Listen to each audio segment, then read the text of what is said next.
Alrighty then. I think we are recording. If we are indeed recording, you should hear this. You should hear me tapping the microphone like this. Hello and welcome to question and answer number 156. I'm your host, Panyo Basa, and this is my beverage that I haven't put the paper umbrella into yet. So let's just do that as a kind of traditional preliminary. So we put the paper umbrella into the beverage, like so, and then we immediately take it back out again. Because after all, it's simply to demonstrate my sophistication by using it. Okay, so let's see here, 156 is certainly not prime because it is in fact 2 times 2 times 3 times 13. And I personally am feeling like a wet rag today because the past week I have been working like 10, 11-hour shifts, just working my butt off, just sort of metaphorically speaking. I just still have a butt. And it's just like a 90-degree plus heat, and I'm just feeling like a wet rag today. Today is my day of glorious laziness and recovery. So last night, after a 10-hour shift in 90 plus degree heat, working my butt off, as I was saying, my lovely woman informs me that she just ordered about 1.5 tons of rocks and gravel for the backyard that has to be moved from the front where the cars park and so forth to the backyard with a wheelbarrow. And I said, well, it's not going to happen tomorrow. It's just not going to happen on that day. Because, as I say, I need one day just to be lazy, but I can still exercise intellectually, which I do in these Q&As to some degree. And so, I guess the thing for me to do at present is to just wade into this, and it's not going to be a real long one. There's a relatively small number of questions this time, due to just the lassitude of the heat, people just not really been able to come up with lots of questions because they're just kind of lying there. So, first question is from Romeo. And Romeo says, it seems that more often than not, when it comes to choosing a prospective mate, people seem to be attracted to a certain type based on specific characteristics like personality type, like introvert versus extrovert, etc., body size and shape, race, ethnicity, etc. As you are a Buddhist with a deep knowledge of Western science, I was wondering if you could give your overall take and understanding of romantic attraction and mate selection based on a similar type, as well as what influence, if any, karma has in this regard. Well, let's see here. Choosing a respective mate, attractive type. Yeah, it reminds me, I had this one friend in high school who, after his first girlfriend, it was like he would like target the least attractive girls in school. And that could be some sort of mating strategy where it's a guy who hooks up with a manifestly unattractive female is unlikely to be cucked because no other guy wants her. But that just popped into my mind. I haven't really gotten the momentum going yet with regard to answering these questions, so bear with me. Overall take and understanding of romantic attraction and mate selection. Well, I've been open-minded. For example, when I was in school, I fell for a couple of blonde girls. Not at the same time, but at different times. But as a general rule, I have my feminine ideal is like a fair-skinned brunette with blue eyes and big boobs, like a curvy, voluptuous hourglass figure. And as it turns out, that's the kind of girl I got now. And it kind of scared me many years ago when I realized that my mother was like that.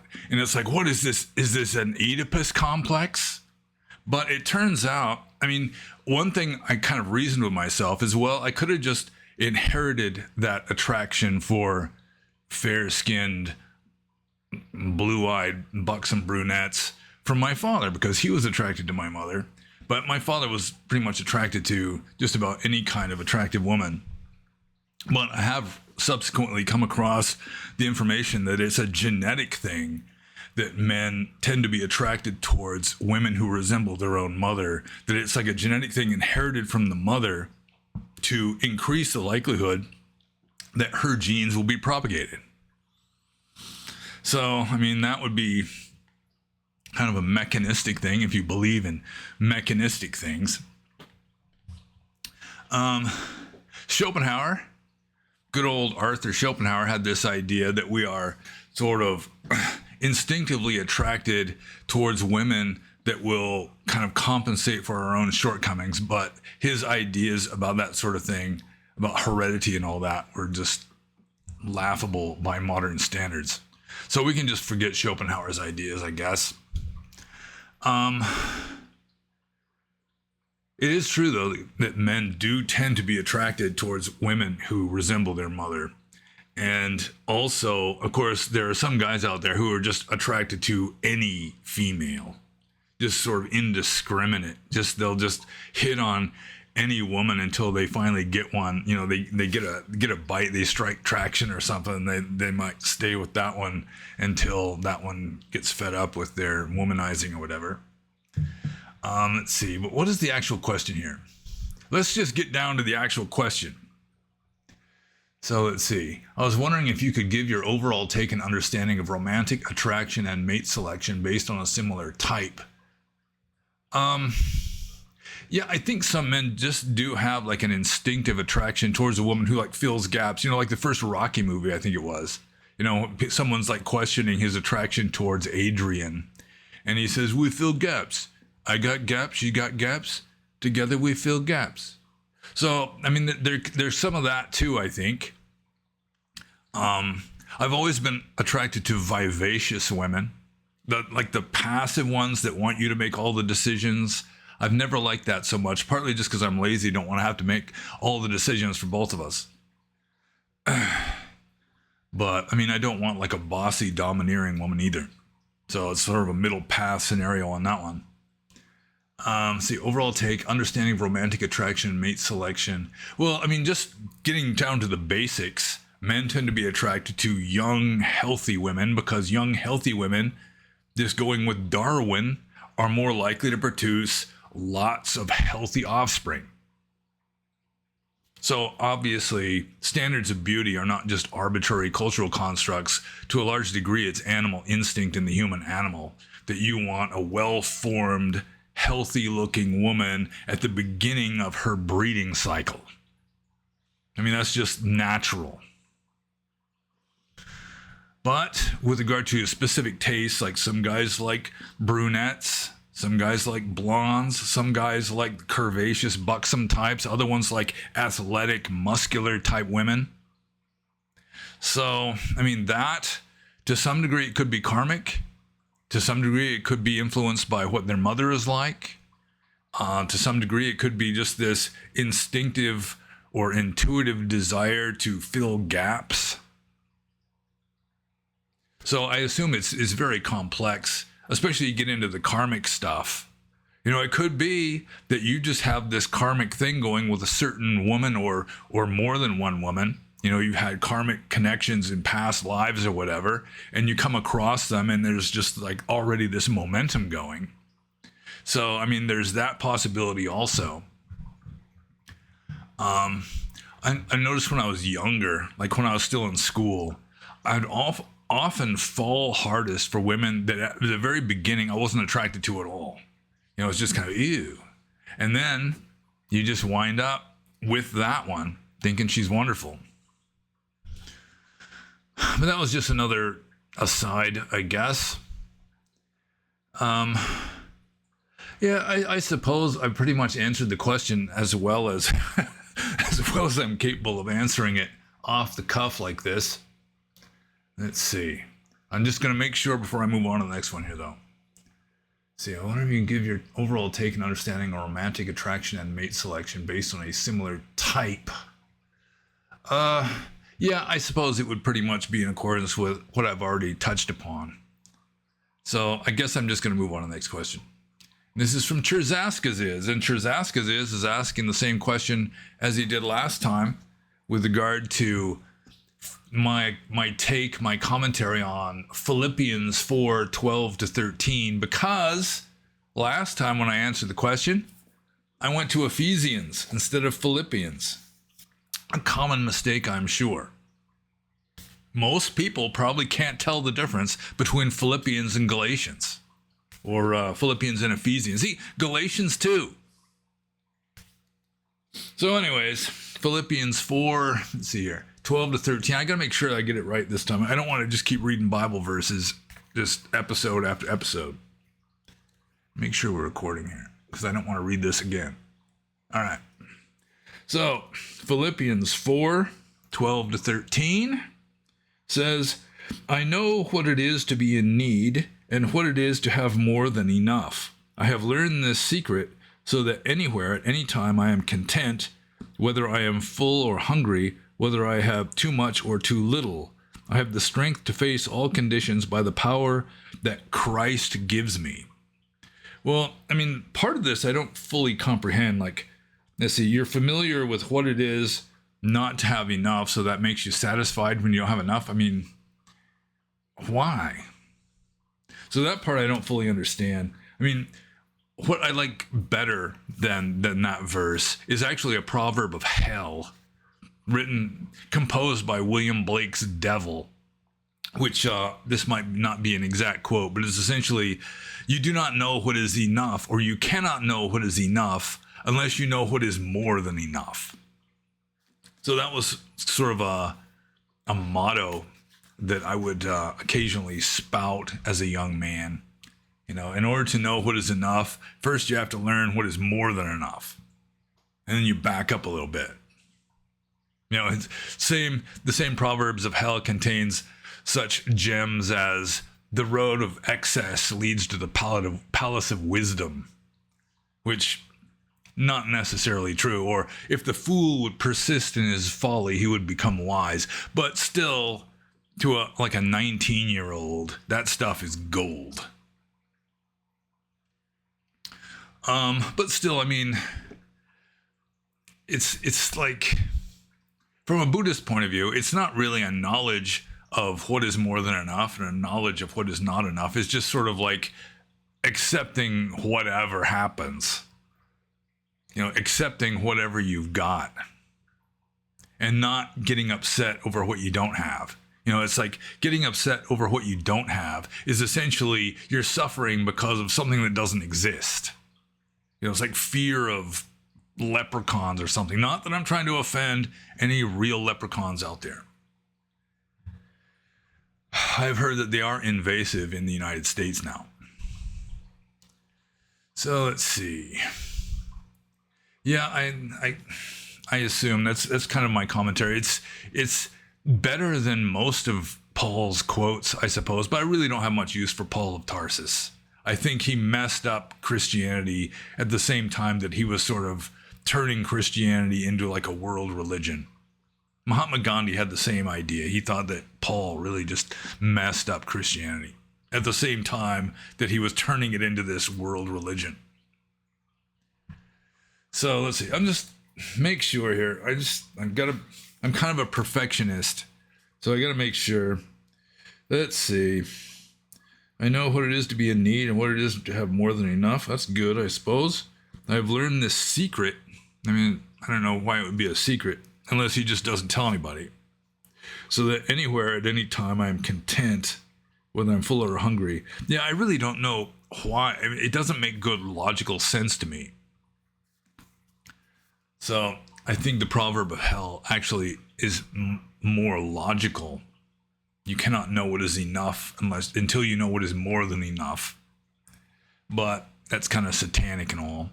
So I'm just going to move on to the next question. This is from Maximin, the first barbarian emperor of Rome, if I remember correctly.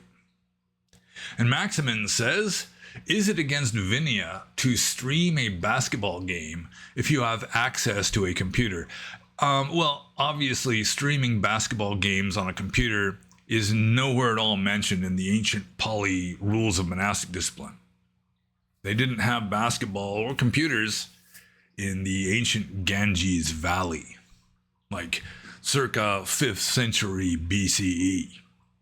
But going with the spirit of it, just going with the spirit of Dhamma, monks really shouldn't be making efforts to watch basketball games. Although technically it wouldn't be against the rules. It would just be sort of inappropriate behavior that technically doesn't break any rules. But it could be against the rule if it is illegal, like you're pirating it or something. If you are committing copyright theft in such a way that you could be arrested for it, then yeah, that would be against Vinaya. In fact, if you're committing copyright theft in such a way that you could be arrested for it, you could even be parajika, you could be excommunicated. So you have to be careful with such things as copyright theft, I suppose, if you are a monk. So, with regard to the actual laws regarding copyright theft of streamed basketball games and so forth, I'm no expert. I'm not a legal expert. So you're going to have to figure that part out for yourself. But I would guess that as a general rule, streaming basketball games is not illegal enough that you would be prosecuted for it. Unless you're then selling it, making a profit from it, that sort of thing. But still, a monk should be careful, especially with regard to something that involves excommunication. And so I'm just going to move on to the next question. This is from Stellar Supreme, who is asking possibly the most disgusting question that has been asked in the history of these. Oh, my goodness. He says, Stellar Supreme, etc., ad infinitum, says, does popping acne count as self-beautification with or without a mirror? Or can it pass as a healthcare sort of thing like brushing your teeth? And at the same time that it's disgusting, still, pretty much everybody does it, except for those who have been blessed with a perfect complexion their entire lives, including when they're 15. So, popping zits, squeezing pimples. It's just an unsavory kind of thing. You can get satisfaction from doing it yourself, in the privacy of your own bathroom. But watching somebody else do it, for guys especially, it's sort of like watching somebody else take a dump or something. But some women, God, my own one, bless her heart, she will actually watch YouTube videos sometimes of people bursting boils. And women are they just love that. They have this grooming instinct, this primate grooming instinct. And that's one thing that even guys have with regard to themselves. It's like you're squeezing a blackhead or something. It's not necessarily a case of self-beautification or a case of health. It's just this primate grooming instinct. In a way it's health because, that's what caused the instinct to arise. Plus maybe reproductive success, a little Darwinian sexual selection in there. But, I knew this other woman, too. She was the wife of a friend of mine who, she told me she just fantasizes about popping boils. Some women, it's just the grooming instinct is strong in them. So I guess that's one reason why they like going and getting their hair did and their nails did and all that. It's just this kind of primate grooming stuff going on that satisfies deep instincts in the human animal. So, popping acne. It depends on your motivations. It's you don't want the village girls to see you with this big zit on your cheek and you squeeze it for that reason. That would be self-beautification, wouldn't it?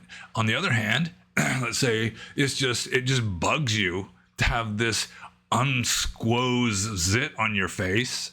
It's like the animal grooming instinct thing. Then, or it just kind of bugs you to have this bump there. Then you squeeze it for that reason. It's a totally different animal. It's not for self-beautification. Not necessarily even for health, but it's just like this primate grooming instinct that wants us to keep our skin relatively clear and like pick off like dried scabs, squeeze blackheads, pick lice off, that kind of thing. So yeah, it would depend on the modification. The modification? Yeah, it depends on the modification. I just invented that word. I'm going to patent it. I'm going to get royalties. So, let's see here. I guess I'm just going to move on to the next question. We don't want to dwell too long on this question of squeezing pimples. So, Stellar Supreme, etc., ad infinitum's next question is, what would be your commentary on this quote from the Tao Te Ching? And the quote from the Tao Te Ching is, "Become totally empty, let your heart be at peace. Amidst the rush of worldly comings and goings, observe how endings become beginnings. To return to the root is to find peace. To find peace is to fulfill one's destiny. To fulfill one's destiny is to be constant. To know the constant is called insight. Not knowing this cycle leads to eternal disaster." Knowing the constant gives perspective. This perspective is impartial. Impartiality is the highest nobility. The highest nobility is divine. This way is everlasting, not endangered by physical death. Unquote. Well, there's a few things I could have some comments on. Become totally empty. Yeah, that's Mahayana Buddhists teach that kind of thing. And it's one reason why Taoism and Mahayana Buddhism kind of merged together so easily in China, like medieval China. So let's see, let your heart be at peace.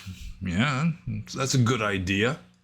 And amidst the rush of worldly comings and goings, observe how endings become beginnings. Yeah, that would be the sort of like impermanence, just this constant cycle of, like causes and results, and then the results are like new causes that cause new results ad infinitum. So then he's got sort of a ellipsis, 3 dots. So then he skips to this next part, and this next part has 2 of the same sort of pattern that is common in the Tao Te Ching. So to return to the root is to find peace. To find peace is to fulfill one's destiny. To fulfill one's destiny is to be constant. To know the constant is called insight. So it's like this leads to that, leads to that, leads to that, which, I mean, it could be just an artificial stringing together of simple statements into a more complex statement. And that's, some people have hypothesized that that's how the 12 Nidana theory of Paticca Samuppada, or dependent co-arising, arose in Buddhism, where you have like these simple statements, this causes that, and then you have this other statement of that causes this, and then they just get strung together. And there's lots of those in the Tao Te Ching. I'm not exactly sure why. I mean, it could even be influenced by dependent co-arising, like through the influence of Buddhism in early China. I don't know. So let's see here. Not knowing the cycle leads to eternal disaster. To return to the root is to find peace. The root here, I suppose, would be Tao. Sort of like the ground of being, the absolute. To find peace is to fulfill one's destiny, not exactly a Buddhist way of expressing things.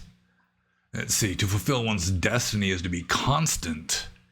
Unless you're just sort of returning to the Tao, which is sort of unchanging. You're sort of transcending this hubbub of samsara and getting to the absolute, the unchanging absolute, which presumably underlies all of this changiness.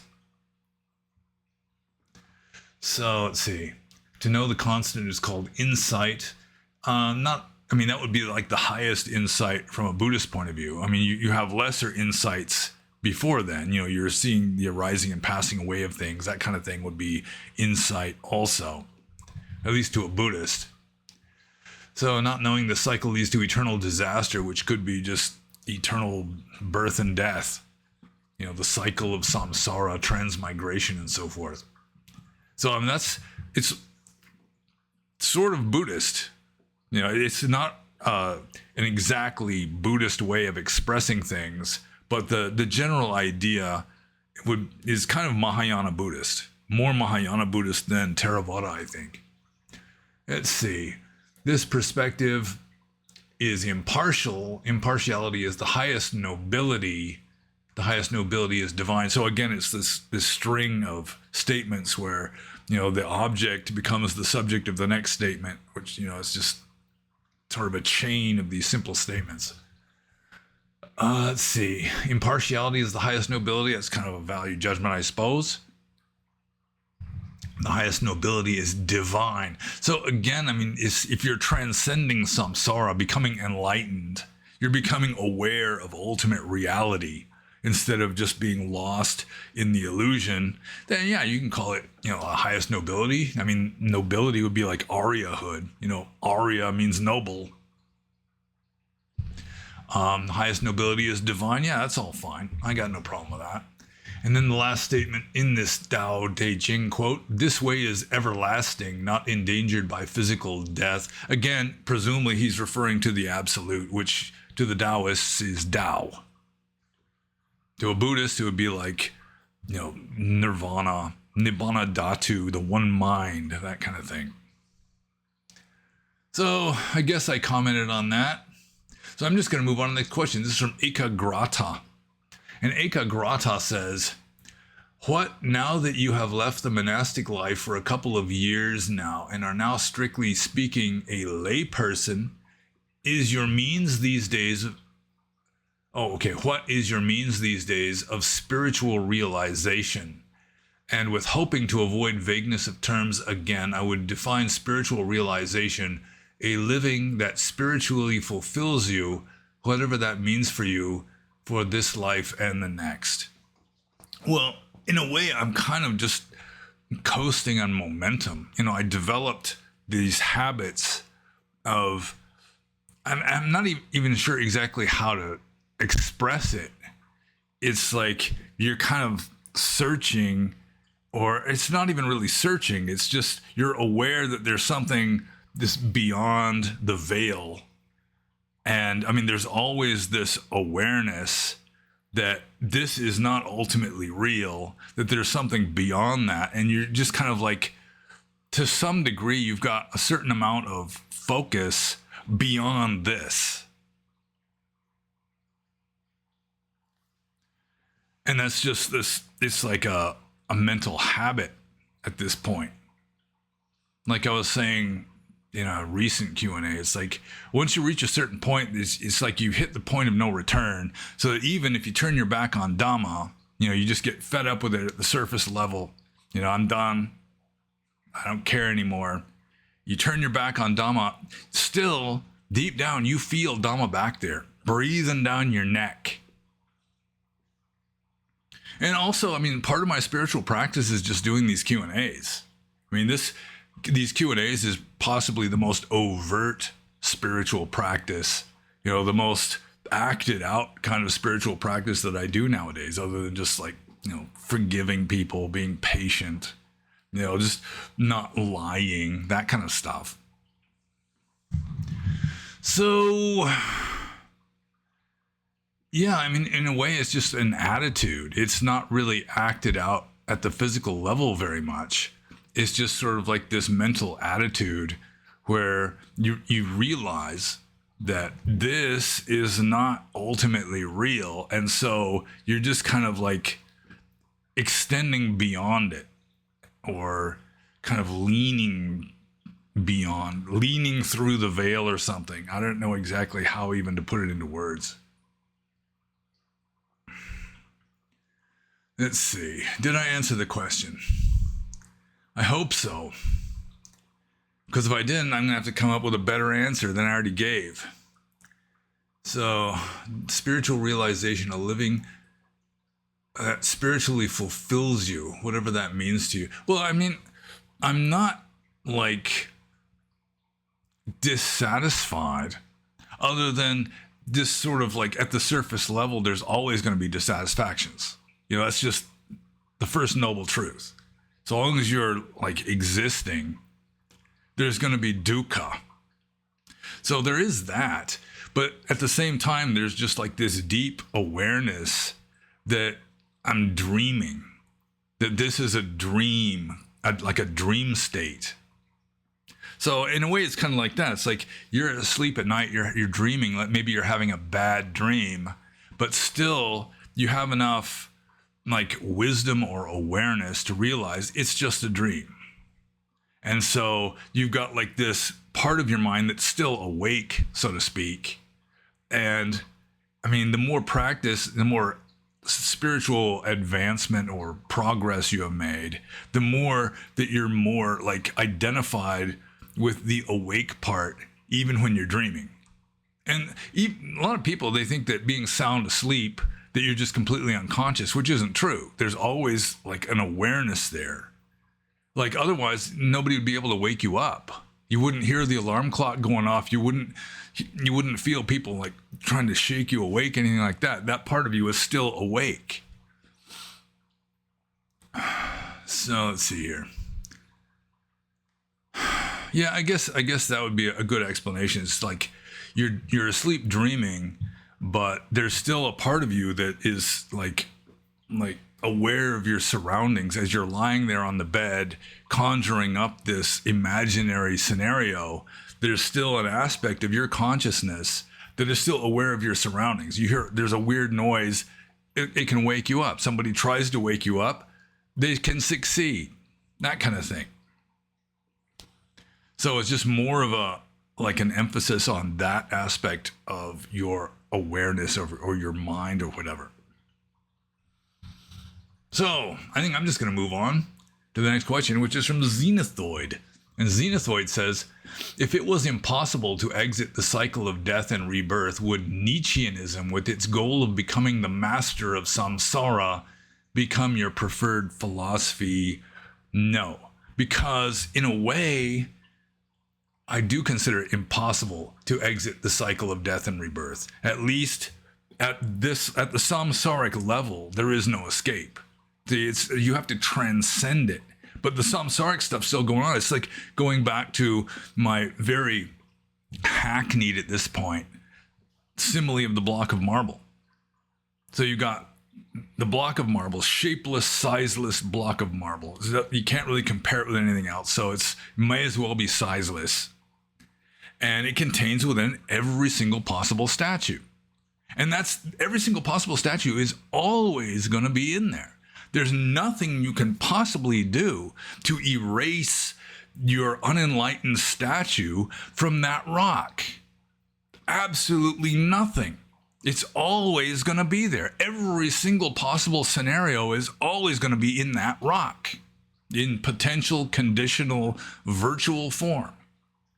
So in a sense, there is no escape from the cycle of birth and death. The only thing you can do is rise above it, to transcend it, to stop identifying with it. But even so, there's going to be an infinite number of unenlightened, miserable yous stuck in that uncarved block of marble, regardless of anything you do or don't do.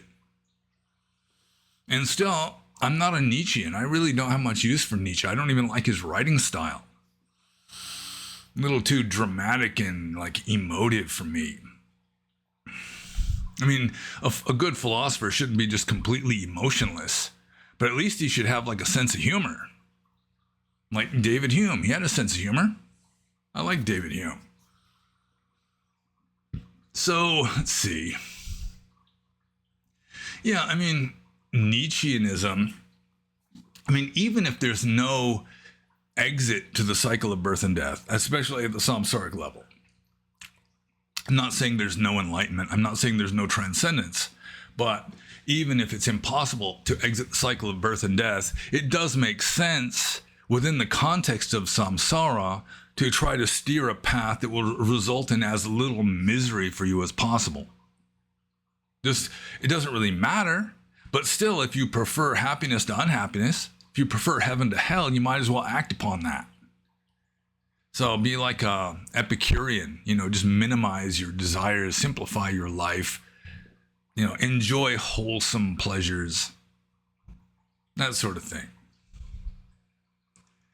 So, yeah, and Nietzsche wouldn't be that. Nietzsche would be like, to be the Julius Caesar type or something, which Nietzsche wasn't successful at doing either. So I think I'm just going to move on to Xenothoid's next question. After checking again to make sure we are recording. Let's see. Yep, the green bar is wiggling back and forth, which does mean the microphone is apparently working. So Xenothoid's second question. Who had a better understanding of Eastern spirituality, Julius Evola or Rene Guenon? And I'm probably mispronouncing both of their names, and I don't even care. So who had a better understanding of Eastern spirituality? I'm going with Evola. That I have read at least one book from each one of these authors. Rene Guenon, he was just too touchy-feely. I mean, he wasn't really good at objective rationality, not to the extent that Evola was. And Evola understood Buddhism more. I mean, Rene Guenon eventually became like a Sufi or something. And so, I mean, I share Evola's tastes in spirituality more than I share the tastes of Rene Guenon. Guenon. I don't know how to pronounce his name. Just don't even listen to me trying to pronounce their names. So, yeah, I'm going with Evola. And I'm just going to move on to the next question, which is from Xenothoid also. And he says, how accurate is this meme? And it's a meme showing Julius Evola as a kshatriya and Rene Guenon as a Brahmin. So the meme is suggesting that Evola is more of like the warrior type of spirituality and Guenon is more of the priestly type, which has some accuracy to it, I suppose. That Guenon was more priestly than Evola. Evola was more warrior-like than Guenon, I assume. So, yeah, I mean, any kind of comparison like this is going to break down if you scrutinize it too closely, but in loosely general terms, I got no problem with that. It does seem to be making some kind of more or less valid point. So, let's see. Yeah, so Evola was more of like the fascist spiritualist. And, I mean, some people would consider that to be like an oxymoron or something, but really, it's Marxism that is just insists upon atheism, or it has traditionally, whereas fascism has tended to be way more religious. So you can have like a spiritual fascist, maybe not a spiritual Marxist unless they're like some kind of Marxist heretic. But Rene Guenon, yeah, he was more like the priestly kind of rising above it, kind of renouncing kind of a person.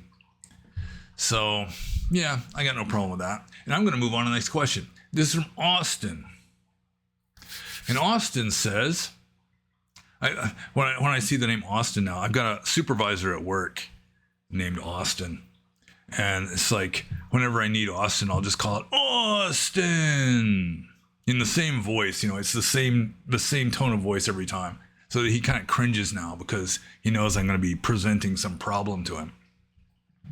Anyway, Austin says, where does the ushnisha come from? Statues of Mahavira also have a ushnisha. So perhaps it predates Buddhism or is a motif from the cultural milieu of the time.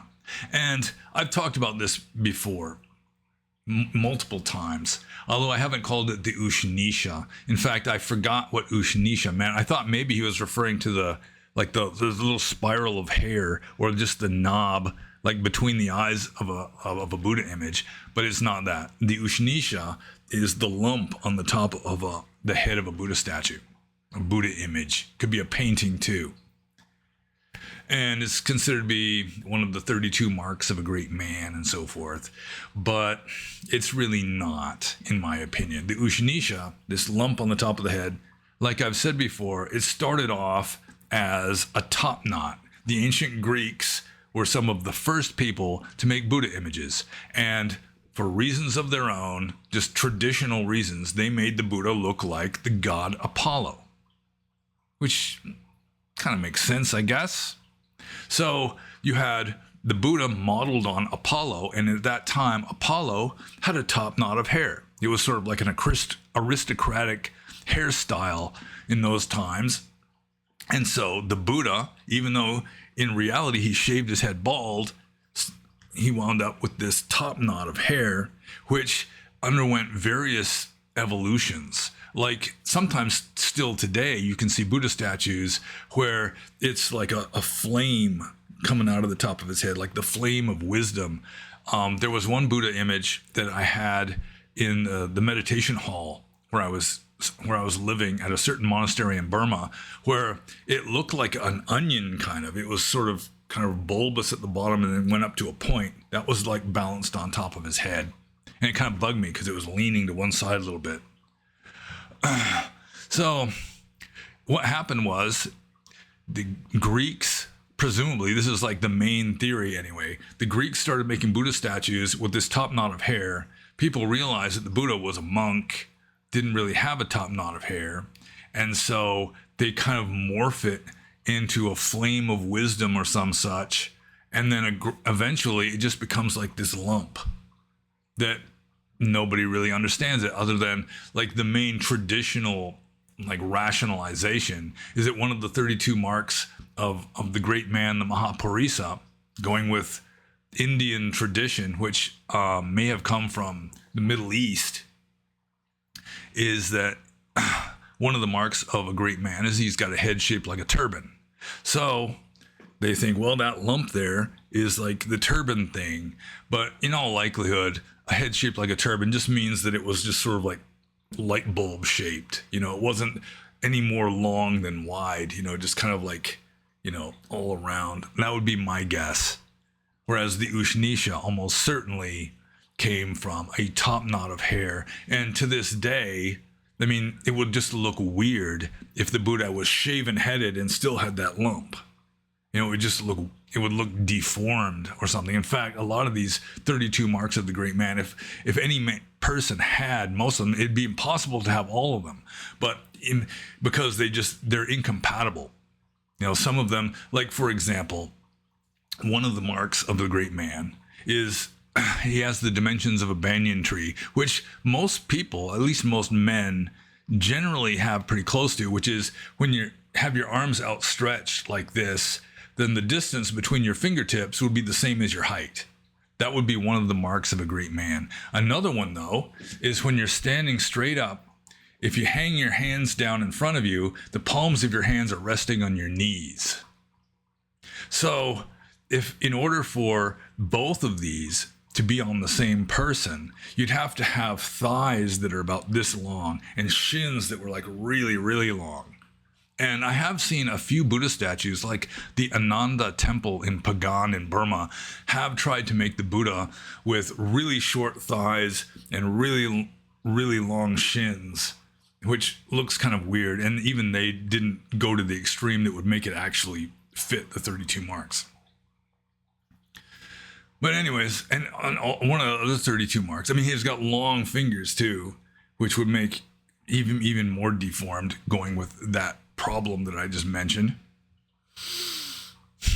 Also, supposedly, his heels would stick out behind his ankles as far as the fronts of his feet stick out in front, so that from the side, his feet would look like upside down capital T's.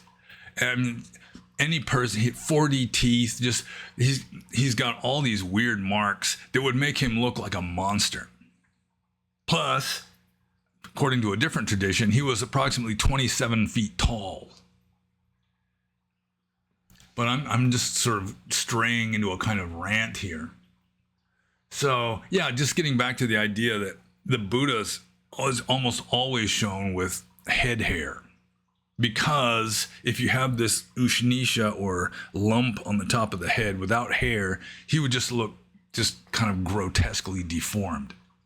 So even though everyone knows the Buddha shaved his head, still almost all Buddha statues have him with hair to compensate for these pesky Greeks making the first Buddha images with long hair, just basing him on the god Apollo. And I'm just going to move on to the next question. This is also from Austin. He says, a few Q&As ago, we discussed how different religions describe ultimate reality in different ways. This seems to parallel the Jain concept. Oh, wait a minute.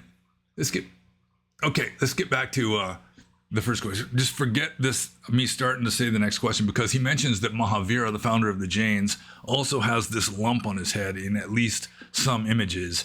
And I would assume that is just simply because the Jains copied the Buddhists with regard to lots and lots of stuff. Like the biography of Mahavira is almost exactly the same as the biography of the Buddha. Very similar. Except for instead of cutting his hair off with a sword, he pulled it out. And I think it was like 8 handfuls. He just yanked all of his hair and beard out. But it's this whole story of the renunciation and all that, very similar.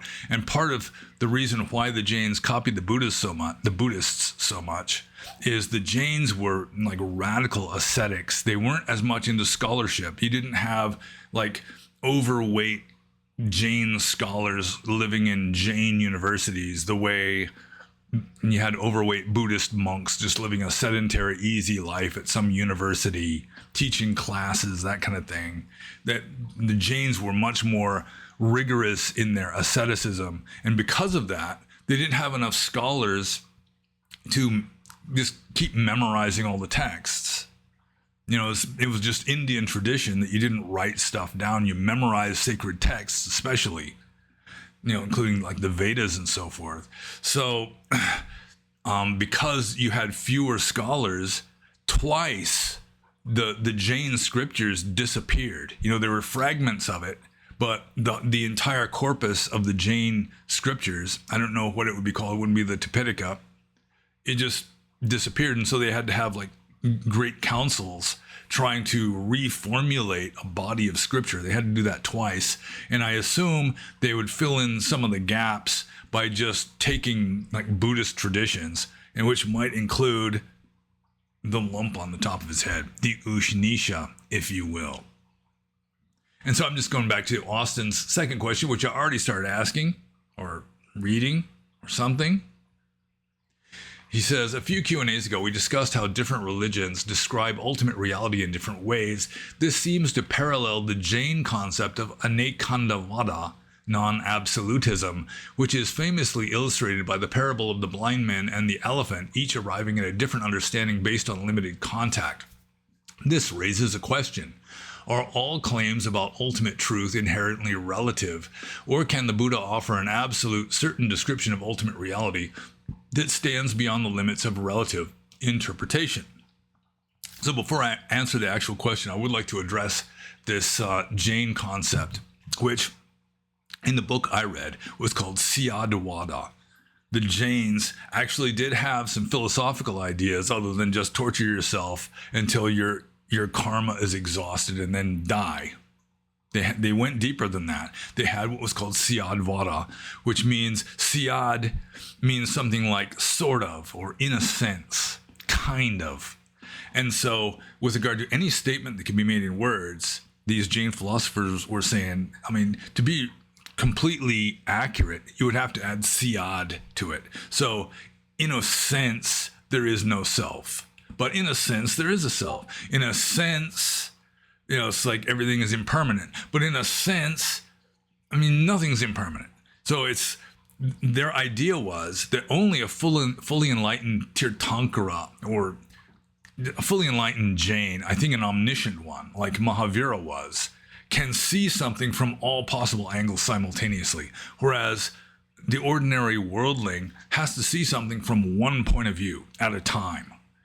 So you're looking at a round table. From the side, it's like a very narrow ellipse, but you just sort of interpret it as a round table because you know that if you look at it from straight above or straight below, it's going to be circular.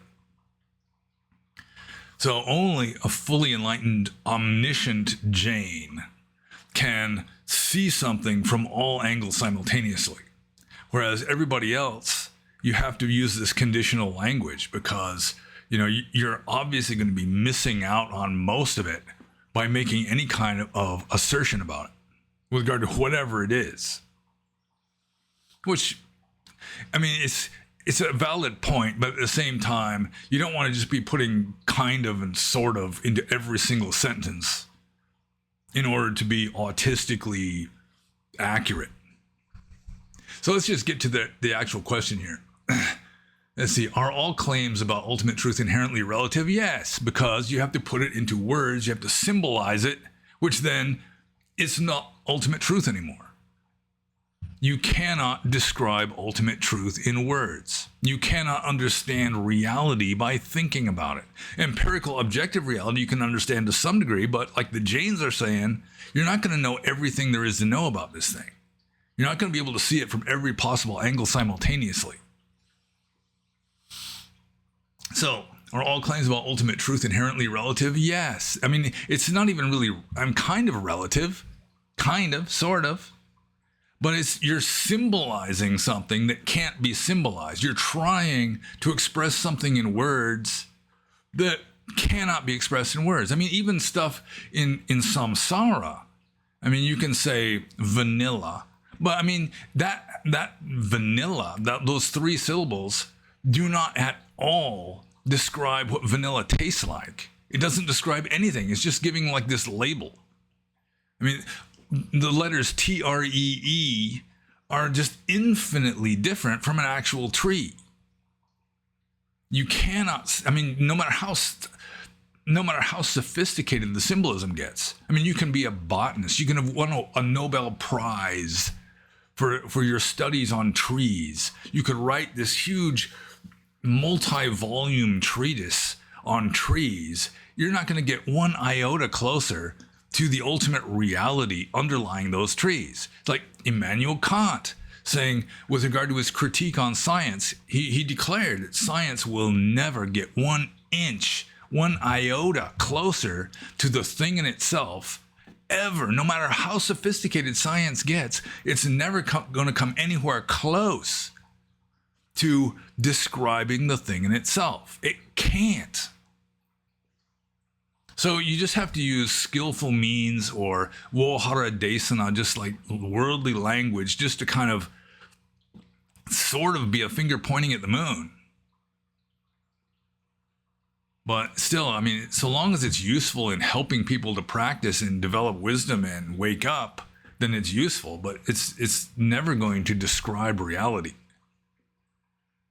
So let's see. Can the Buddha offer an absolute certain description of ultimate reality that stands beyond the limits of relative interpretation? No. It's just, I mean, it's no fault on the part of the Buddha. It's just that you cannot symbolize ultimate reality, because once you symbolize it, it's not ultimate reality anymore. It's just labels. Like, how close is the word vanilla to actual vanilla? I mean, there's no resemblance at all. I mean, the word tree, no resemblance at all, zero resemblance between T-R-E-E and an actual tree. And then when you go from, I mean, that's just dealing with samsara.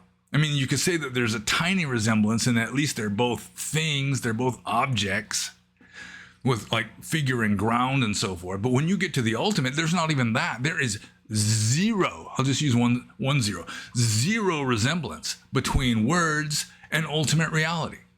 Zero. There's not even a correspondence. So I think I'm just going to move on to the next question, which is from Siddhartha Lohachita. And Siddhartha Lohachita says, I see differences in how, a Nagarjuna question. Better put on the fez. I'm going to tastefully arrange the tassel. So many people who wear fezes neglect the tassel rearrangement. So, Siddhartha Lohachita says, I see differences in how Nagarjuna describes freedom from samsara. His method to achieve nirvana seems to differ from that of Theravada. While in Theravada, the path to nirvana involves holiness, which translates to stopping the generation of karma, Nagarjuna emphasizes achieving it solely through the elimination of avidya, or ignorance, especially with the knowledge of shunyata, or emptiness. Are they different methods, or do they complement each other? Well, they overlap. I mean, you can get to enlightenment either way. It's sort of like in Dhamma, there's different approaches. You know, you've got like the feminine approach, let's just call it a feminine approach of wanting to end suffering. Or you have the more masculine head-oriented approach of wanting to end delusion. Turns out they both lead to the same enlightenment. That if you're striving to end suffering, you're going to wind up at the same enlightenment as if you're striving to end delusion, because they just go hand in hand. But with regard to Theravada, I've sort of made this known multiple times that I am skeptical of the idea in Theravada that you cannot have like pure wisdom without having, you can't perfect wisdom without perfecting concentration. You can't perfect concentration without perfecting sila or morality. I am skeptical of that. I do not think that it's necessary to become an absolute, like, purely virtuous saint in order to be enlightened. Because I do not consider enlightenment to occur within the context of samsara. Again, you have to transcend samsara. The fucking statues are going to remain in the block of marble. The unenlightened, fucked up statues are always going to be there no matter what you do. So what you do is you transcend samsara. You don't eliminate it. I mean, you don't really escape from it, really, even. You don't become enlightened by annihilating with Khmer Rouge tactics your own defilements. You transcend your defilements. And for people that think in a two-dimensional sense, it makes no sense at all. They can't deal with that. But like Venerable Jnanavira, famous eccentric existentialist monk who lived in Ceylon in the 50s and 60s, he was a rigorous rationalist. You know, he says any explanation has to be of a piece. But still, if you're thinking two-dimensionally, of a piece isn't going to be enough. I mean, it may be that the reality is not just this flat Euclidean plane, but it is like a cube.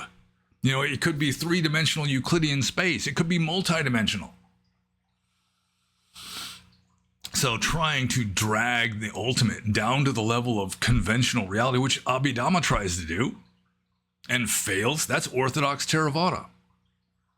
So at some point, I think early schools of Buddhism, including Theravada, just went off the tracks into just assuming that samsara is ultimately real in a sense, and then trying to work enlightenment within the context of samsara, which is like trying to wake up from a dream within the context of the dream. Closest you could come would be lucid dreaming, I suppose. So you have to rise above it through wisdom. And purifying your conduct, I mean, that's useful. It's not like the Buddha wasn't saying just go ahead and rape and kill and steal and murder and all that. I mean, he wasn't saying that. But it's like if you are virtuous and you live a moral life, then you're going to have smooth sailing. You're going to have fewer bad things happen to you, fewer distractions, fewer obstacles, which will make practice easier. But it's not the whole point of it. I mean, it's not like you have to absolutely perfect your morality, which, I mean, how do you do that? How do you absolutely perfect your morality? I mean, it's not just following 5 rules or thousands of rules if you're a monk. I mean, that's just sort of arbitrary. It's just sort of like making lists. Let's see here. I'm ranting too much to keep track of the question here. Okay, what is the actual question? Are they different methods or do they complement each other? Well, I mean, they can overlap, and it's sort of like striving to end dukkha or striving to end moha. You know, it's ultimately, even though the modification is wrong or is different, not wrong, but different, still, it's like it's moving you in the right direction. So with regard to Theravada, trying to purify your morals, I mean, it's leading you in the right direction. I mean, it's insufficient in and of itself, and even Orthodox Theravada would agree with that. They would just say that purity of morals or purity of sila is a prerequisite to purity of samadhi or concentration, which itself is then a prerequisite to purity of wisdom, which is enlightenment. Sila, Samadhi, Panya, like the holy trinity of Buddhist practice for a monk. I guess for a layperson, the holy trinity is, Dana, Sila, Bhavana. Dana is generosity, especially giving stuff to monks. And Sila is like following the 5 precepts, and Bhavana is mental development. So let's see here. So Nagarjuna emphasizes achieving it solely through the elimination of avijja. Yeah, that'll work. And I do not think, I am skeptical of the idea that you have to have absolutely pure morality in order to transcend the dream. That you have to it's sort of like having to have absolutely pure morals within the context of a dream in order to wake up from that dream. I don't think so. Of course, that makes me a Theravada Buddhist heretic, but I'm used to that because I've been one pretty much my entire life. So let's see here. Well, in Theravada, the path to nirvana involves holiness. Yeah, well, I mean, it would involve holiness from like Nagarjuna's point of view also, unless every once in a while you're going to have some kind of renegade sage like Padmasambhava to some degree, who they just completely flout conventions in a way that's sort of their practice. It helps them to break themselves loose from samsara or to transcend samsara by just flouting conventions. Let's see. Doesn't work for everybody though, obviously. Dye your hair blue, it's not going to get you any more enlightened. Not necessarily, anyhow. So, stopping the generation of karma. Yeah, Theravada has trouble with stopping the generation of karma, of explaining it. It's like an arahant has no more karma, makes no more karma, I should say. So technically, an arahant would have no more volition, because karma is volition. It is a mental state. Chedanaham bhikkhave kamam wudami. Famous line in Pali. Monks, I say that karma is volition. So how does an arahant do anything? I mean, how do they get up in the morning? How do they make their coffee? That kind of thing. If they have no volition. So then Orthodox Theravada tradition has to come up with this new idea of what is called Kriya Citta, or functional consciousness, that applies only to fully enlightened beings, that allows them to still do things, which it's not mentioned anywhere at all in the suttas. And it's not mentioned anywhere at all in the suttas because it just got cooked up to sort of fill in this gap or deal with, sort of patch over this sort of glaring hole in the philosophy, developed by later Theravada Buddhist philosophers, some of whom were just hanging out, easy life, in a monastery, not just wandering homeless, living under trees. So let's see. Nagarjuna emphasizes achieving it solely through the elimination of avijja. Although the elimination of avijja, or ignorance, I mean, one of the main ways of doing that is purifying and simplifying your life, I mean, as well as you can. Doesn't necessarily mean you have to be an absolutely purified saint, if such a being can even exist.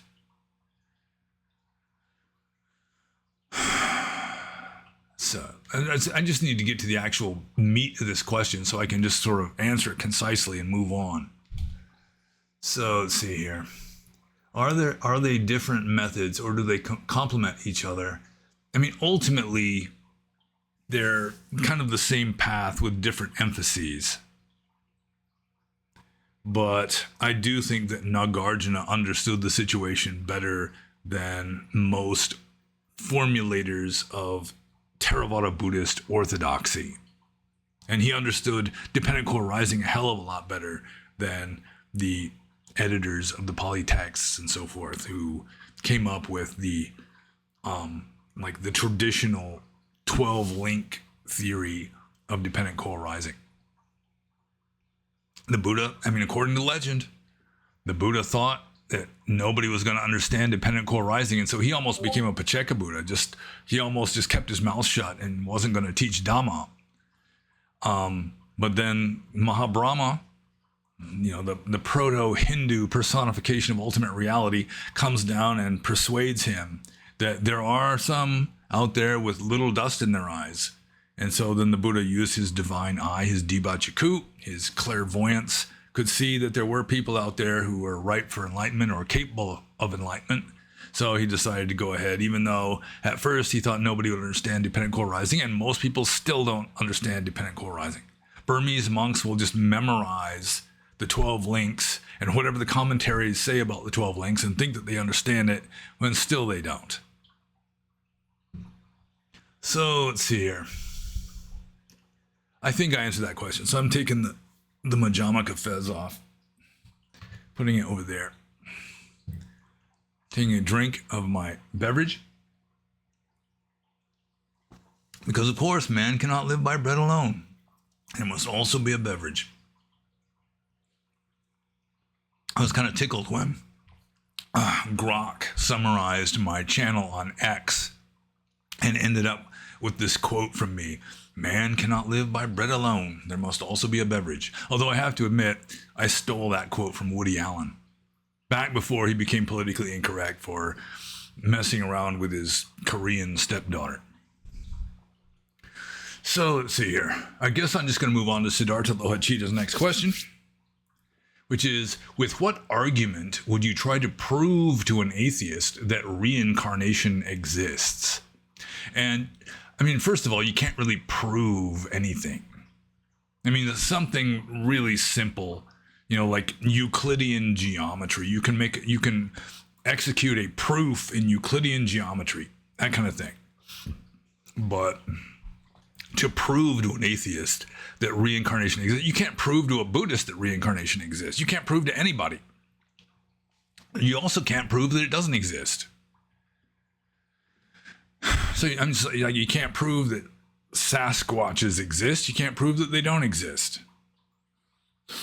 Even you produce a Sasquatch, people will say, well, it's fake. It's a fake Squatch. So let's see. The best argument, let's say that I'm just talking to an atheist who thinks reincarnation is silly. The best I could do really would be to refer him to the works of Ian Stevenson. Ian Stevenson made it a large part of his life's work. I think he was at the University of Virginia or something. A large part of his life's work was trying to show, like, more or less objective, empirical, scientific evidence for reincarnation. And mainly he was going with children who remembered past lives. And the ideal situation is where he would actually get to interview the child before the child had met up with the family of its previous existence so that they could compare notes and collaborate, that kind of thing, which did happen sometimes.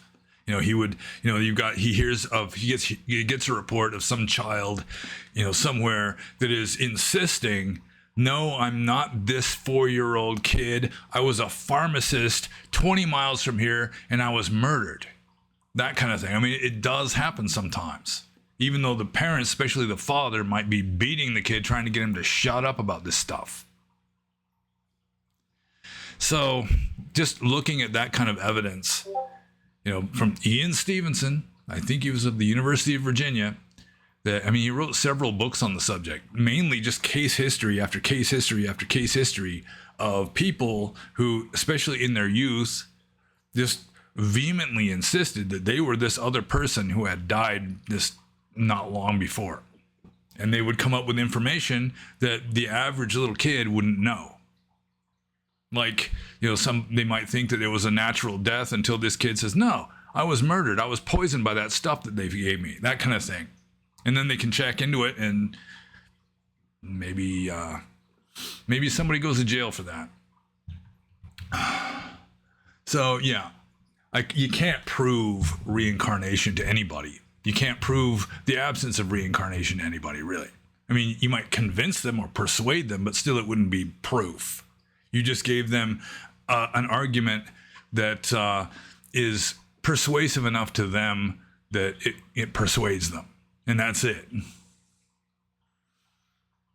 So, yeah, the best I could do, just refer them to the books of Ian Stevenson. And I'm just going to move on to the next question. This is from PSA, and PSA is starting to specialize in kind of smart alecky joke questions. So he's sort of like, he's the actual new Tig, in my opinion, because there used to be this guy named Tig who did the same stuff. Maybe PSA is Tig for all I know. They just ask like these smart alecky joke questions just because. So, I mean, if this continues, now, of the 3 questions PSA asked, only one of them really counts as like a legitimate non-joke question. So if this continues, I will reserve the right to just not answer questions if I do not consider them to be in good faith. So anyways, PSA's first question is, you've hit 2,000 subscribers. Congratulations on becoming a world famous YouTube celebrity. When you started with your YouTube channel, did you imagine you would become such a global phenomenon? No, I mean, I really didn't have much expectation at all. In fact, I stubbornly persist in refusing to try to maximize my presence, that kind of stuff. Like my woman, she started a YouTube channel just weeks ago, and already she's getting more views than I get. It's not on Buddhism though. It's on like a certain kind of fish keeping. So, and I'm continually, like, one of the main kinds of comments I get on Rumble is people offering to optimize my presence on Rumble. And I just delete because I really don't care. It's like the purpose of me doing these YouTube videos is not to make money. It's not to become famous. It's just kind of a public service. And I do agree with Gurdjieff, the philosopher Gurdjieff, to some degree, in that he thought that it shouldn't be easy to get like profound wisdom or like the best I can do to convey any kind of profound wisdom.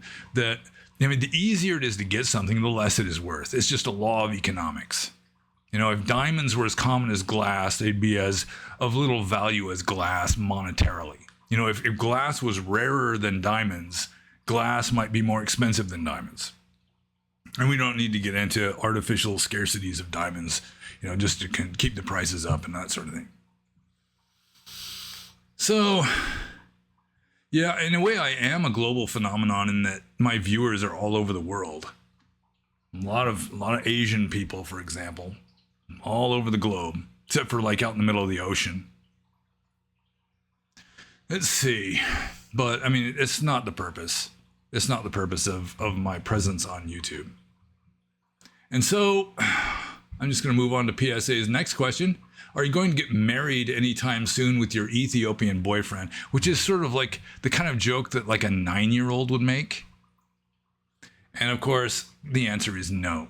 And so I move on to PSA's next question, which is kind of a serious one. So congratulations on managing at least one actual question out of 3 attempts.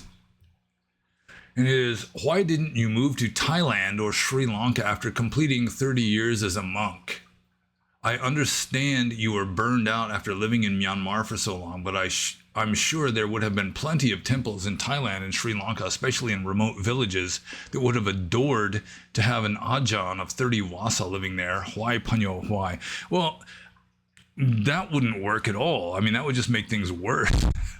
At least in Burma, I spoke the language. It wasn't just like Burmese culture in particular is what caused me to stop being a monk.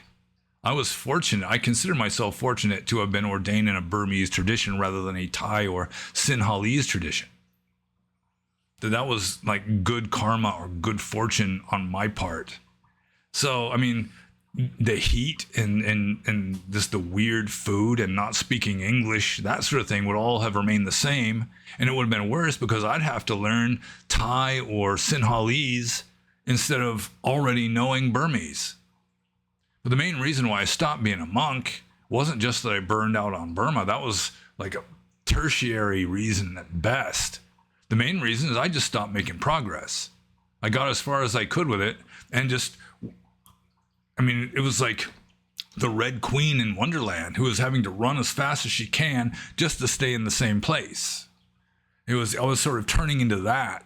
I wasn't making any new progress. Like the best meditation of my life was back around 1999 to 2004.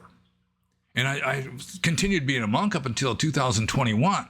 So it was several years of just kind of stagnating, not making any not breaking any new ground. And I mean, you could say, well, at least I'm staying out of trouble. But I mean, that was just one reason. Another reason is just I wanted to try something else. You know, when something isn't working year after year, it's just common sense that you try something different. And I wanted a woman, and I got one. Got a good one, in fact. Although she was kind of hinting that she wanted me to move about 1.5 tons of rocks and gravel today, which wasn't going to happen.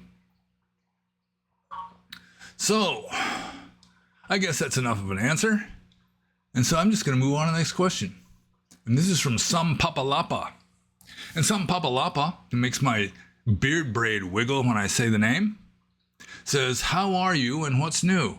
I'm fine, although, like I said earlier, I'm kind of like a wet rag today, just sort of basking in glorious laziness because I've been working my ass off in blazing South Carolina southern heat, like 50-hour weeks recently. And so I'm just taking it easy. One of my best friends at work quit. I mean, it's weird, the place where I work now. Compared, like, the first sheet metal shop that I worked at in South Carolina after I stopped being a monk, I worked there for almost 2 years, well over 1.5 years. And at the time that I left, I was still the new guy in the warehouse. You know, and there was like a new sales reps and that kind of thing. There's just mainly just a few new sales reps, but the guys in the back actually making the stuff out of sheet metal, I was still the new guy. And then now, the place where I'm working at now, it's such a hectic kind of it can be high stress if you don't have the right attitude for it, which sometimes I don't. I'm cussing like a Russian sailor a lot of the time when I'm at work. It's like cussing at inanimate objects more than anything else. Anyways, I mean, it's like I've been working there less than a year and I'm already one of the senior people. I'm like a coordinator there because it's just people coming and going. It's weird. It's sort of like working in a prison camp. You know, there's somebody there for a while and then all of a sudden you're not seeing him anymore. It's like, what happened to him? Oh, he quit 2 weeks ago, or he got fired last week. So about half the people get fired, the other half quit.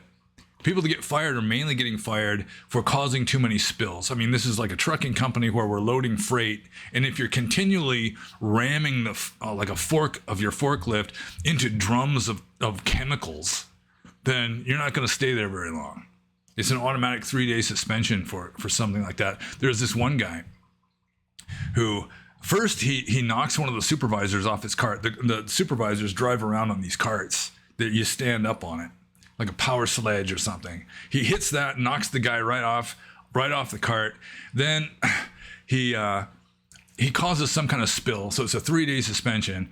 The first day back to work, he perpetrates the most glorious spill I've seen there, where he just rammed the fork all the way into a 55-gallon drum of some kind of glue. And it just poured out and just hardened all over the floor. And he disappeared. He didn't work there after that. So it's kind of weird. It's the job I've got now is really just kind of this hectic, potentially very stressful kind of job. And people don't last very long. There are a few people that have been there for years, but if you've been there for a whole year, you're like a senior member of the team. So aside from that, the fish pond still isn't done. We still got to get the large flat rocks to put around it, and got to get more fish because the water really isn't cycled well yet. Yeah, my sweetie is starting to breed rice fish at my suggestion. She wanted guppies. I was like, why would you want to raise guppies? Rice fish are the future. And rice fish, I mean, they look kind of like guppies, but they come from Japan, and so they can survive just about any temperature of water. You know, it can be frozen over. They're like a goldfish. They can live in like ice water. So they're kept outside, and it's all very nice, and they're very cute little fish, and they breed like guppies pretty much, except they lay eggs instead of being live bearers. And I think that's enough of how am I and what's new. I'm fine. So I'm just going to move on to Sampapalapa's next question here. What have you been listening to recently if you have been listening to music? Well, I finally got off this jag of listening to New World Order by Ministry pretty much every night for like 2 or 3 weeks. I still listen to it sometimes. It's just like an ass kicker of a song. I'd never heard it before until I just stumbled upon it on YouTube maybe a month or two ago, maybe 2 months ago, let's say. Yeah, New World Order by Ministry. Listened to that several times. Sometimes I still listen to Leo Moraccioli, some of his heavy metal covers of non-heavy metal songs like Blue Monday. Leo Moraccioli's cover of Blue Monday is better than the original Blue Monday. And that's it was largely Leo Moraccioli that gave me the idea of this beard. So you got him to blame. Except in his case, it's way longer than mine, and it's not braided. It's just got like a rubber band every few inches, which looks interesting. I think it looks nice, at least on Leo Moraccioli. Also, there's this one cover. I like cover songs for some reason. Like you got like this traditional song that you're used to and you like it, and then you got this cover in a different style that is very intriguing, and it kind of makes the song, which is already a good song, fresh. You know, it's like you haven't heard it that way before. So it's like you don't have the grooves in your brain that just makes it not have an effect anymore. So there's this Ain't Talking About Love. I think it's off Van Halen's first album.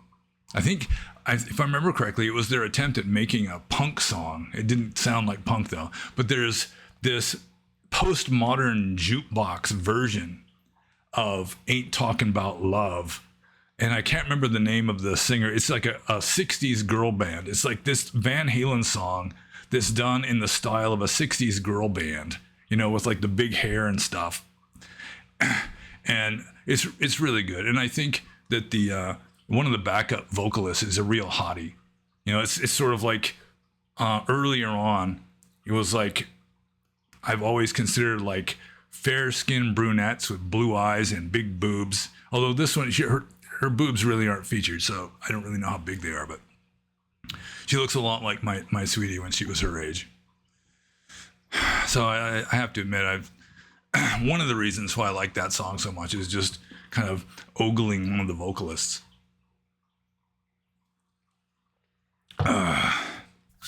Now half my viewers will unsubscribe. It's like, oh, my world is in ruins now. He likes looking at pretty girls sometimes. So let's see here. Yeah, I guess with regard to music, every once in a while I'll listen to some old stuff. Like there's some videos of Led Zeppelin, like after Led Zeppelin 2 came out. You know, they're still kind of on the rise, and they played Royal Albert Hall or something like that. I can't remember now the exact venue, but I mean it's really good. It's like video footage of it too, which is nice. The early 70s. And let's see what else. I listen to Oh Well by the Rockets occasionally. And I think I'm just going to move on to Sampapalapa's next question. Oh, also, I've been listening a few times to Tusk by Fleetwood Mac, which is old music, but it's still good. So I'm just going to read Sampapalapa's next question here. He says, I could look it up, but I'm going old-fashioned on this question just to be a part of the Q&A and hear a more precise or deeper understanding. So, ... What the heck is bodhi-citta, or the citta?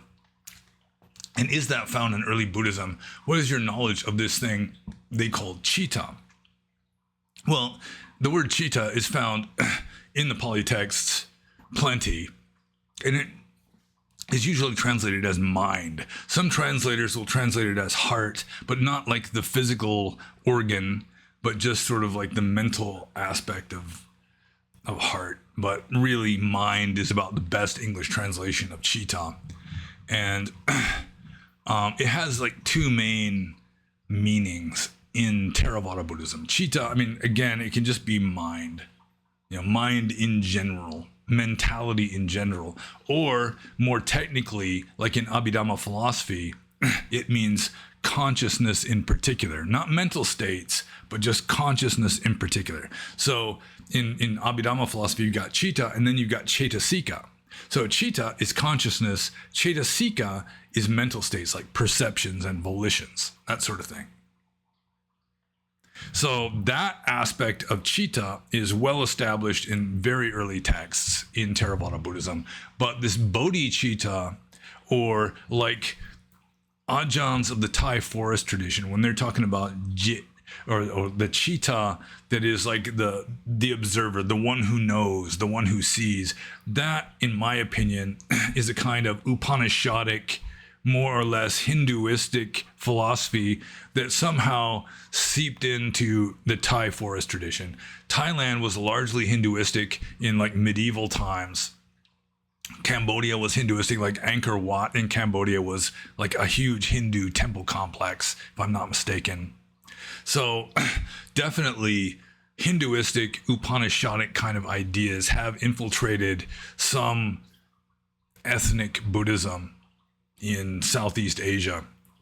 And so this emphasis on the jit, or the one who knows, the one who sees, this sort of consciousness that is like the Atman in Vedanta, that is like an kind of an innovation that is found primarily, from my experience, in the Thai forest tradition. And bodhi-citta, that I'm not sure that bodhi-citta is really a term that is used in the Pali texts. It's kind of like what citta is in this Thai forest tradition sense of this kind of enlightened mind that is sort of pervading, underlying your unenlightened mind, that kind of thing. And I mean, you can interpret things that way.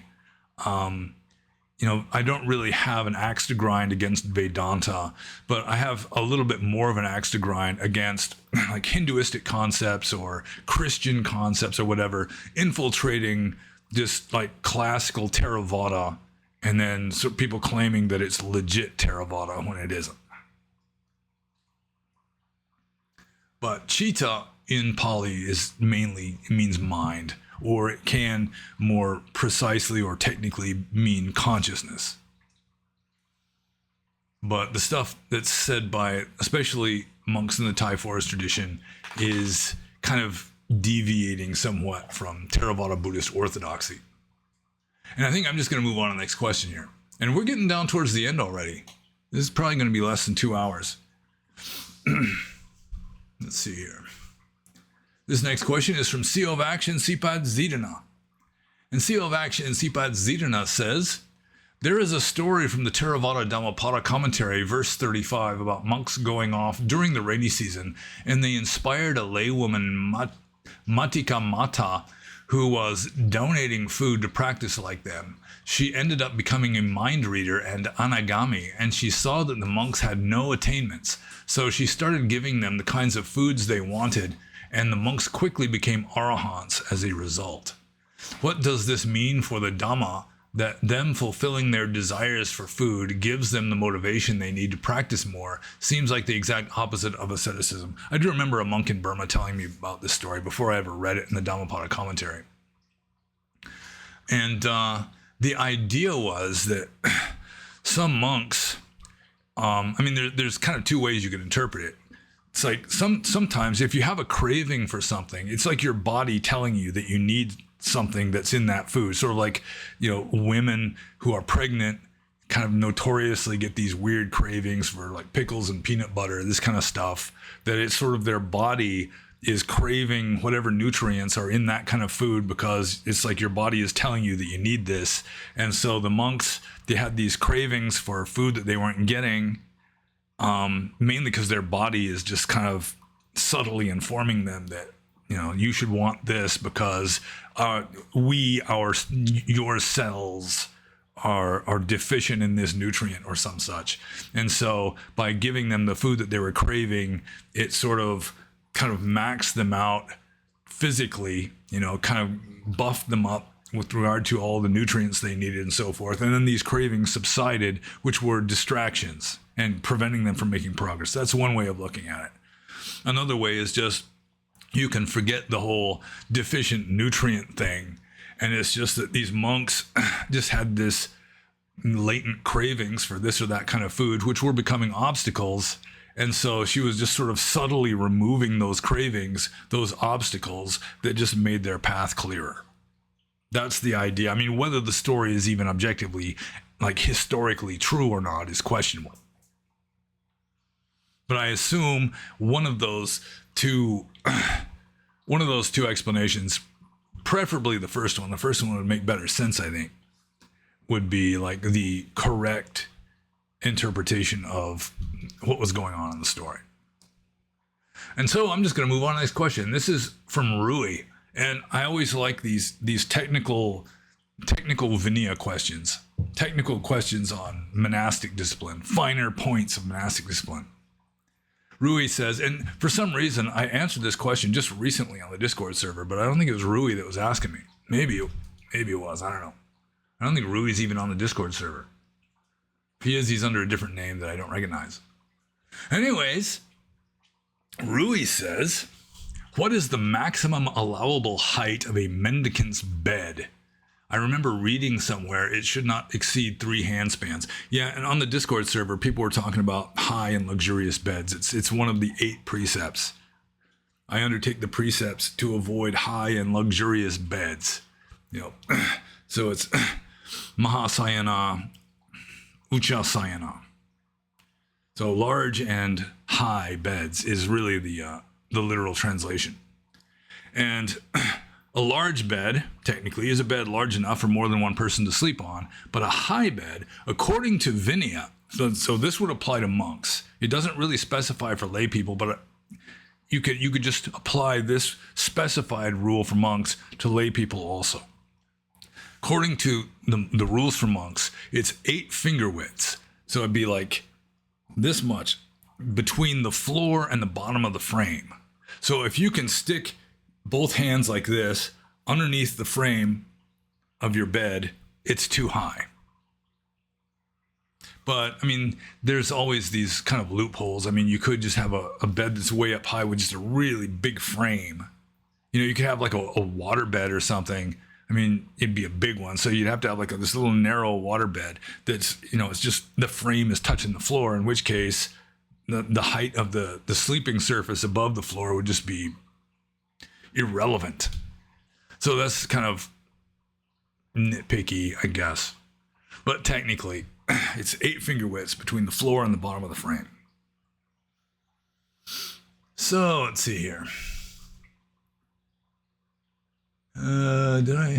Okay. So next question is from Raphael. And Raphael says, in one of your earlier live streams, you said that if, as a monk who is homeless and without family or friends, you can live happily on an empty stomach, then you can live in any situation, and that this is precisely why the Buddha emphasized asceticism. However, I tend to assume that the Buddha advocated asceticism so the monk could devote himself entirely to meditation. If the Buddha had wanted a monk to be able to thrive in every circumstance, wouldn't he have chosen the Jain path instead? Well, I mean, he wouldn't have chosen the Jain path because the Jain path is just deliberate self-torture. And Buddhism really does not advocate for deliberate self-torture, where you're actually like volitionally, or your motification is to cause bad things or pain or discomfort to happen to you. Yeah, that's out, because you're just making more karma by doing that. So, I mean, there can be more than one reason why the Buddha was advocating the middle path between self-indulgence and self-torture, which nowadays is seen as just completely unacceptable self-torture. Because people just tend to veer towards the self-indulgence side and see luxuries as necessities.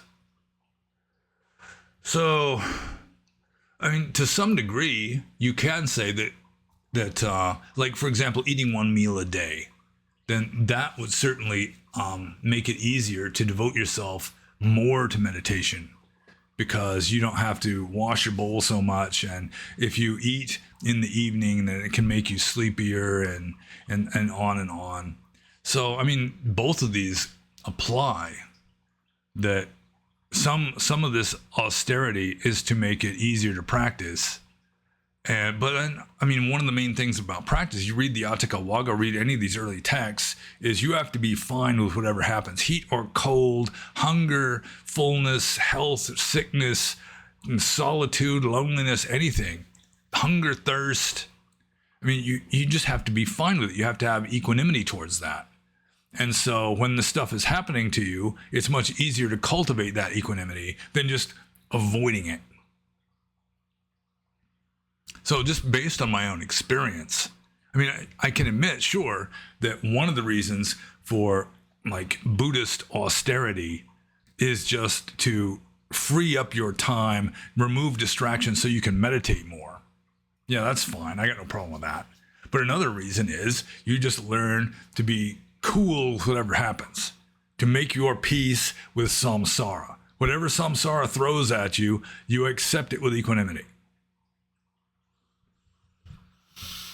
So, I guess I'm just going to move on to Raphael's second question, which is, what are your thoughts on this anti-natalist verse in Ecclesiastes? And he quotes Ecclesiastes here. I saw the tears of the oppressed, and they have no comforter. Power was on the side of their oppressors, and they have no comforter.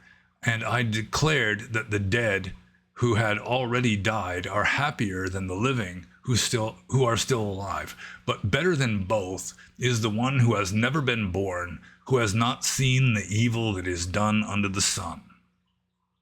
That's a relatively famous verse from Ecclesiastes. In a way, it's kind of philosophically anti-natalist, but I don't think that was the point. I mean, the point, the philosopher, supposedly, what's his name? King Solomon. You know, it's not really by King Solomon, in all likelihood, but it's attributed to King Solomon. Yeah, I don't think that he's really advocating for anti-natalism. You know, he's just making a philosophical point. He accepts people get born, that women have kids. It's just the way of the world. It's just the way it is. But he's just kind of pointing out the first noble truth. You know, it's futility of futilities, all is futile. In fact, there's one verse that it's variously translated, but one is like God instilled in him a hunger for wisdom, which God instilled in him just to afflict him. So my thoughts on this anti-natalist verse in Ecclesiastes, you know, it's kind of philosophically anti-natalist. I don't think he was really saying it in order to dissuade women from having kids. Probably, I mean, women weren't even reading Ecclesiastes. I mean, he obviously didn't have a high opinion of women, the author of Ecclesiastes. But, yeah, I don't think that was the point. That he was just making like a philosophical point along the lines of the first noble truth. But I don't think that he was deliberately trying to talk anybody out of having kids. Maybe, you know, you say, yeah, you're probably better off. You know, that'd be sort of like the Buddhist approach. But let's see. Yeah, I mean, the book of Ecclesiastes is not extremely authoritative to me or to Buddhists in general. So, I mean, he can say what he pleases. There are some interesting statements made in the book of Ecclesiastes. It's one of my favorite books of the Old Testament. But, yeah, I really don't have a whole lot to say. I mean, he's just black-pilled, essentially. He's just making all these black-pilled comments.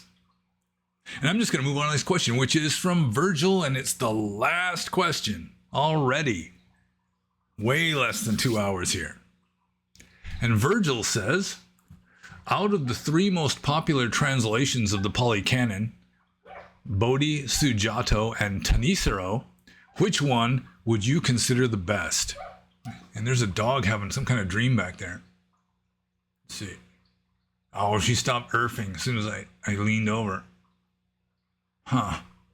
Well, maybe she caught the rabbit or got away from the wolf or whatever. So, let's see here. Out of the three most popular translations of the Pali Canon by Bhikkhu Bodhi, Venerable Sujato, and Venerable Ajahn Thanisaro, which would you consider the best? Well, I don't really have a lot of exposure to Ajahn Sujato's writings. If he's the one that I'm thinking of, he may have actually banned me from his website. Like any mention of me on his website gets deleted, or so I've been told.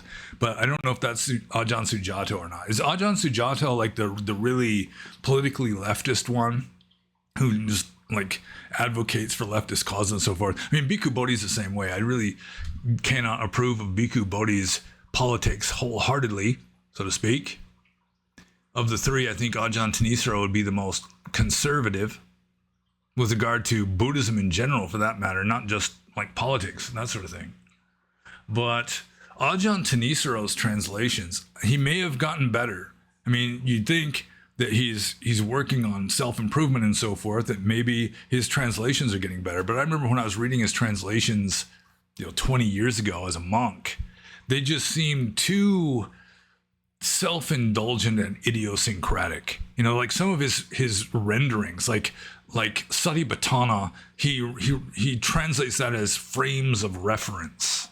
Dukkha, he always translates as stress. And some of it, if you're not familiar with, Ajahn Thanisaro's renderings, you won't even know what he's referring to, what the Pali original is. You wouldn't know.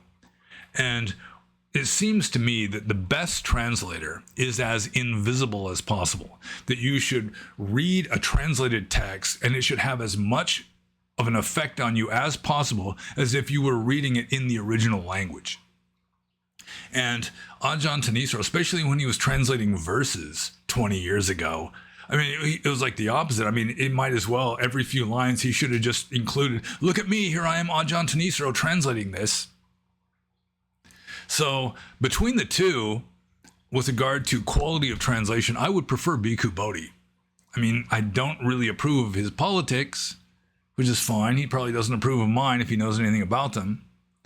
So, but as a translator, I think Bhikkhu Bodhi was more conservative in his translation style. He tries to get it literally correct. Sometimes Ajahn Thanisaro, he'll, try some kind of flair where he'll deviate from literal accuracy in order to get some point across that he wants to make. Which again, it's not being invisible, it's being kind of obtrusive. But Bhikkhu Bodhi, he usually uses, the standard Satipatthana's foundations of mindfulness, and dukkha is suffering, I guess. He just uses the standard accepted translations, which makes it easier to understand if you're reading it in English, that you'll know what the Pali equivalent or the Pali original would be. And Bhikkhu Bodhi, I mean, he doesn't meditate much, if at all, from what I've heard, but he's definitely a scholar. Ajahn Thanisaro, on the other hand, I mean, with regard to understanding some of the finer points of Dhamma, not from a dogmatic point of view, but an experiential point of view, I think Ajahn Thanisaro definitely has a deeper understanding based on his own personal experience of Dhamma. So with regard to some philosophical text, you want to, get to some deeper meaning, you might be better off reading Ajahn Thanisaro if you can get past his weird renderings for things and his sometimes cringeworthy translations of poetry, where he sort of compensates for not having meter by just sort of placing words at random on the page. He used to do that. I don't know if he still does. With regard to Ajahn Sujato, I really haven't read much of his stuff, but with regard to general translation style, I think Bhikkhu Bodhi would be preferable to Ajahn Thanisaro, unless you're trying to get some subtle philosophical stuff based on meditation. Like Ajahn Thanisaro understands meditation way better than Bhikkhu Bodhi does, in my opinion. So there is that. I mean, no disrespect to Ajahn Thanisaro. And Ajahn Sujato, I'm not even 100% sure who he is. So, yeah, of the three, Bhikkhu Bodhi. Although there are translators out there who are very good, like Venerable Nyanamoli, the first famous Nyanamoli, Osbert Moore, who was ordained in Sri Lanka like in 1950. Ceylon, I guess it was called then. His translations, I really liked his style. Like Bhikkhu Bodhi's translation of the Majjhima Nikaya is based on Venerable Nyanamoli's. Mainly what Bhikkhu Bodhi did was just take Nyanamoli's strange interpretations for things and just turn them into like the standard, accepted main renderings. Like Venerable Nyanamoli had this idea, and I had this to some degree when I was translating the Atthakavagga, of just having one Pali word with one English equivalent. So trying to find one English word that has the various possible meanings of one Pali word, like something like Dhamma. I mean, how do you have one word for Dhamma in all of its different meanings? Dhamma has a notoriously large number of possible meanings. Or Brahma, something like that. I think Dhamma, Nyanamoli just went with idea, which was really kind of a makeshift, falling between 4 or 5 stools kind of a deal.